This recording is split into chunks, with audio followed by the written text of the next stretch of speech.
Les amis, essayons de poser quelques questions. Le ministère a nommé des gens, la FECAFOOT a contesté, le ministère a organisé une réunion préparatoire, la FECAFOOT a organisé sa part de réunion, Marc Brice convoqué est arrivé avec une lettre d'excuse écrite à l'endroit du président de la Fédération camerounaise de football. Il y a eu une réunion à la présence du secrétaire général au ministère des Sports et de l'Éducation physique, M. Dissake Mbarga. Et lors de la conférence de presse, Samuel Eto'o demande pardon au peuple camerounais. M. Mbarga, dont le ministère des Sports était présent.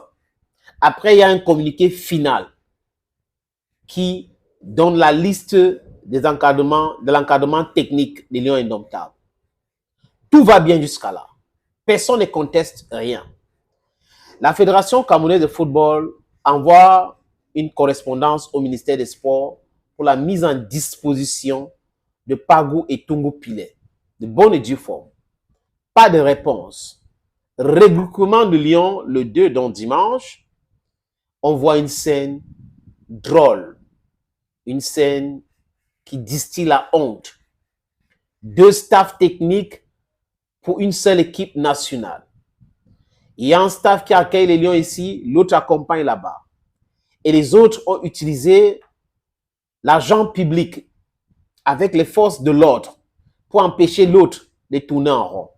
On a vu l'image de Benan Ongwa qui discutait à la réception.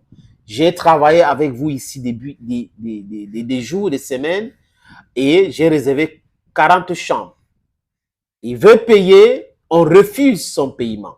Donc l'ordre est venu de quelque part et les gens ne veulent pas ou ne voulaient pas que la FECAFOOT paye les chambres des Lions Indomptables. Et on a établi une liste des gens qui devraient être là pour les Lions Indomptables. Qui a établi? C'est le ministère des Sports et de l'Éducation physique. Maintenant, si on repart dans les textes, les amis, je vous ai proposé la sortie dans une production de Cyrine Toulou, qui, en répondant à Moustique Charismatique, avait dit clairement que l'État n'est pas là pour gérer les équipes nationales, que ça incombe aux fédérations et que c'est les fédérations qui gèrent. Donc, s'il y a un problème, il faut voir ça avec les fédérations. Donc, il répondait à Moustique par rapport à l'élimination de l'équipe du Cameroun. Je parle là de l'équipe de handball du Cameroun. Et il a écrit en noir sur blanc, les amis. Les archives sont là. Il expliquait ça, il pensait que ça devait aller comme ça, les gens devraient oublier vite fait. Non. Monsieur Cyrine Toulou dit ceci, les amis. Remplacement du Cameroun, c'était le 10 avril. Du Cameroun au tribunal, au tournoi, désolé. Remplacement du Cameroun au tournoi de qualification olympique féminin en Hongrie. Dites à Moustique Charismatique que le ministère des Sports et le ministère des Sports ne s'occupe pas des formalités administratives lorsqu'une équipe doit prendre part à une compétition à l'étranger. Le ministère des Sports, je répète, ne s'occupe pas des formalités administratives lorsqu'une équipe doit prendre part à une compétition à l'étranger. Depuis la loi 2018, le ministère des Sports œuvre pour que l'argent, le budget soit mis à la disposition des fédérations, des fédérations ou de la fédération concernée par le MINFI, après avis de la primature et la présidence de la République. Le MINFI procède, dans le ministère des Finances, généralement au virement de l'argent directement dans le compte des fédérations. Ce qui se passe avant cette étape et après cette étape relève de la compétence des fédérations. Ce qui se passe, compétence des fédérations. Les fédérations veulent l'argent de l'État, même pour les visas. Comme c'est le cas pour le handball, l'État n'a rien à dire. Je constate que quand ça va mal, l'opinion publique ne reconnaît plus les fédérations où pourtant des responsables ont été élus. Elle fait appel à l'État. Donc, vous voyez que M. Toulou a expliqué clairement comment ça devrait se faire. Nous sommes avec le décret de 2014. Le décret là explique aussi clairement comment ça devrait fonctionner. Donc, si ça devrait fonctionner comme M. Toulou a écrit quand il défendait le ministère par rapport à cette élimination ou disqualification de l'équipe de handball féminine du Cameroun, Pourquoi aujourd'hui, avec les Lions Indomptables, c'est tout autre chose, les amis? Qu'est-ce qui les donne dans le droit d'utiliser cet argent-là eux-mêmes, de gérer cet argent-là eux-mêmes? À quel moment est-ce que la fédération s'est impliquée dans la gestion de cet argent? Posons-nous la question maintenant.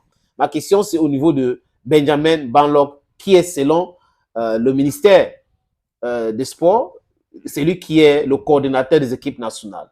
D'où est-ce qu'il a pris l'argent pour payer les chambres d'hôtel à l'hôtel Hilton? Il a pris l'argent où? À quel niveau il a travaillé avec le président de la fédération? Il était où en réunion avec lui? Parce que si le décret dit que c'est le président de la fédération et que M. Toulou vient confirmer que oui, l'argent doit être reversé dans le compte ou viré dans le compte de la fédération, M. Banlok donc a pris l'argent où pour aller payer les chambres au Hilton? C'est une question qui mérite une réponse, les amis. Vous voyez, non? Que nous sommes dans un jeu de cache-cache où la loi dit autre chose, les gens disent qu'ils sont des fonctionnaires, ils peuvent faire autre chose. Ils nous parlent de haute instruction. Un jour, les gens répondront. Les archives sont là, les amis. Vous ne pouvez pas, à Mondo Vision, dire quelque chose parce que les règles disent cela. Et quand ça concerne la Fédération camerounaise de football, vous gérez l'argent vous-même. Donc, pour aller jouer à Luanda, comme la FECAFOOT s'est exclu là, vous allez faire comment? Parce que vous avez poussé la FECAFOOT à bout. Vous avez exclu le staff de la Fédération camerounaise de football de l'hôtel, humilié. Donc, vous allez faire comment pour le côté administratif pour aller à Luanda? Voilà la question que tout le monde se pose aujourd'hui. Quand on était petit, hein, et moi, j'ai acheté souvent les ballons. Donc, souvent, quand on m'énerve, là, on me tacle mal quand je jouais là, je prends mon ballon, je rentre moi à la maison avec. C'est comme ça. Maintenant, celui qui a le ballon, c'est la fédération. Tout ce qu'ils sont en train de faire là, c'est le cinéma. Vous avez vu la sortie de Moumi Ngamale qui demande d'enlever la politique dans la gestion des Lions Indomptables. Parce que tout ce qui se passe à l'hôtel Hilton, c'est la politique. Tout ça, c'est la politique, ça descend. C'est nuit à l'image des Samuel Eto'o fils. Parce que si la Constitution dit quelque chose, la Convention dit quelque chose, et vous ne respectez pas tout cela, les amis, c'est sur quelle base juridique donc que les Lions Indomptables sont gérés actuellement? Sur quelle base? Le ministère gère actuellement les choses sur quelle base? Et ils ont allé recruter un mercenaire qui est, d'autres disent missionnaire, mais moi je dis c'est un mercenaire parce qu'il est payé pour une tâche. Et cette tâche-là, c'est la déstabilisation de la Fédération camerounaise de football. C'est pour cette raison que je demande au comité exécutif de la Fédération de rester calme. De ne pas pousser la FIFA à sanctionner le Cameroun. De les laisser, ils vont mourir dans leur propre film. Dans leur propre film. On va voir comment le ministre va se lever pour gérer tel ou tel aspect. On va voir. On est en train d'observer le match le 8, n'est-ce pas les amis? Nous sommes le 3, il reste 5 jours. Avec ça, vous pensez qu'il y aura des résultats? Il est en train de faire exactement la même chose qu'il a fait au ministère de la Culture et des Arts. Thank you, friends, and bye-bye.